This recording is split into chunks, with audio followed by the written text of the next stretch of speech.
What's going on, you guys? Welcome back to our channel. Before we begin, click the like button and don't forget to share this story with your friends. Make sure to subscribe to our channel and don't forget to click the bell icon to stay updated for our upcoming inspirational videos. Let's begin. Some people marry their love interest because they are happy with their partner and want to live the rest of their life together. The usual cheesy stuff like that. But there are some who do it to secure comfort in their life. This has been the traditional view and it continues to this day. Do you think material comfort should be the #1 reason to marry? Let us know down in the comment section. Angie was a girl who grew up lacking nothing. Her dad was a multimillionaire after all. She has cars, an Olympic-sized pool in a rest house, and everything in the socialite get-up checklist. Jewelry, expensive clothes, and expensive shoes and bags. She's an American princess, never worked a day in her life, and all she had to be busy about are her charity works. She was raised right and didn't go clubbing every night, hating people poorer than her. In fact, she's with her longtime boyfriend Sean, whom she met in college but wasn't as rich as her. Sean, on the other hand, was the complete opposite of Angie. He had to work hard to get the things he wanted. Sometimes he would even have to work really hard just for him to afford things he actually needed. If Angie spends her entire week in fundraising events, Sean is busy making money, even working overtime when he feels like it. What attracted Angie to Sean was his character. He was energetic, he has a good sense of humor, and he's smart. Angie loved Sean, but she wasn't entirely mature about the relationship. When he became her boyfriend, Angie was fully aware that Sean isn't a rich guy. She did not think about it. She followed her heart and wanted someone to be there to fall back into and to emotionally connect with. When she and Sean were starting to get serious, that's when she started to think things through. Sean proposed to Angie. He gave her a ring that he can afford, a ring that was very basic in Angie's standards. Apparently, Angie needed a bigger, sparkling rock on her finger. Angie declined Sean's marriage proposal. Sean was surprised by this because they loved each other very much. Angie confessed that as much as she'd love to emotionally connect with him, if she was serious, she'd be choosing someone who can support the cost of her level of living.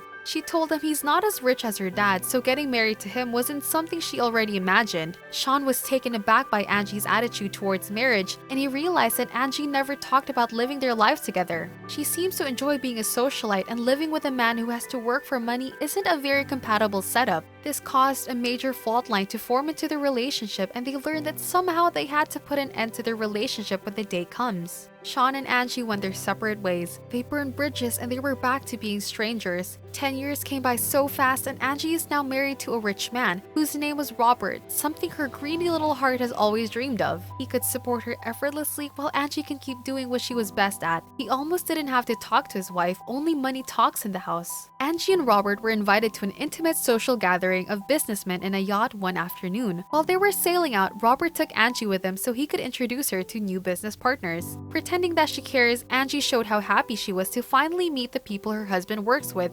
including many CEOs and COOs. That's when Angie was surprised to see Sean again. Sean was just as surprised. The two couldn't believe what they were seeing. They burned bridges and have completely no idea whatever happened to one another's lives. They barely had time to catch up with their lives when Robert told Angie that Sean was one of the owners of the multinational corporation he works for. Angie's world stopped. It's as if everything became dark and she's the only one in the room. She broke his heart. She wanted someone richer. She did not believe in Sean's potential. She broke Sean and now he was able to rebuild himself better than ever. She did this. She lost her chance to have a richer husband. She should have said yes when he proposed. All these thoughts running through her head. She stood there staring blankly at Sean. The men were weirded out by what Angie was doing. She was embarrassing herself. But that's what she gets for being a greedy girlfriend. Becky from another state had a similar story. She wasn't a socialite facilitating fundraisers like Angie, but she was just as ambitious. Becky was living with her boyfriend Mark. She admits to being spoiled by Mark and there was nothing she could wish for, even though Mark works at home as a website developer to multiple clients. Unlike other guys, Mark was too good to Becky. He'd give her a lot of things, even more than what she could wish for. He said he earns enough anyway, so he spends on something that Becky would love was never a problem.